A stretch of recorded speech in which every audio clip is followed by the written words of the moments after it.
ভারতীয় চলচ্চিত্রে বর্তমান সময়ের সবচেয়ে আলোচিত এবং জনপ্রিয় শব্দ হল প্যান ইন্ডিয়া স্টার। ভাষার সীমানা পেরিয়ে পুরো ভারতের দর্শকদের এক সুতোয় বাঁধার এই ট্রেন্ডটি এখন সিনেমা ইন্ডাস্ট্রির প্রধান চালিকা শক্তি। তবে স্বাভাবিকভাবেই এখন দর্শকদের মনে একটি বড় প্রশ্ন উকি দিচ্ছে, আজকের দিনে দাঁড়িয়ে সবচেয়ে বড় প্যান ইন্ডিয়া স্টার আসলে কে? এই তালিকায় সবার আগে আসে দক্ষিণী মেগাস্টার প্রভাসের নাম। বাহুবলী সিনেমার মাধ্যমে তিনি শুধু রেকর্ডই ভাঙেননি, বরং সিনেমার মুক্তির ধরনও বদলে দিয়েছেন। অনেকেই মনে করেন আধুনিক প্যান ইন্ডিয়া সুপারস্টারের ধারণাটিও তার হাত ধরেই তৈরি হয়েছে।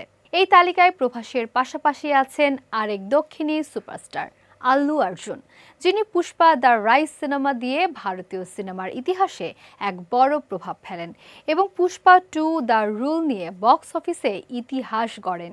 তালিকায় আরও আছেন কন্নড় সুপারস্টার ইয়াশ, যিনি কেজিএফ সিরিজে রকি ভাই চরিত্রের মাধ্যমে কন্নড় সিনেমাকে বিশ্ব মঞ্চে পরিচিত করে তোলেন। তার পরবর্তী সিনেমা টক্সিক নিয়ে এখন বিপুল প্রত্যাশা রয়েছে সিনেমা প্রেমীদের। বলিউডের গল্প হবে আর বলিউডের বাদশার নাম আসবে না তা তো হয় না। এই প্যান ইন্ডিয়া তালিকাতেও নিজের অবস্থান ধরে রেখেছেন বলিউড বাদশা শাহরুখ খান। তার পাঠান সিনেমাটি দক্ষিণ ভারতেও দারুণ সাফল্য পায় এবং 135 কোটি রুপি আয় করে রেকর্ড করে।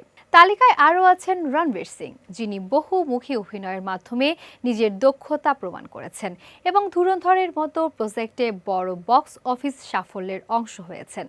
সব মিলিয়ে প্যান ইন্ডিয়া মুকুট এখন আলোচনার কেন্দ্রে।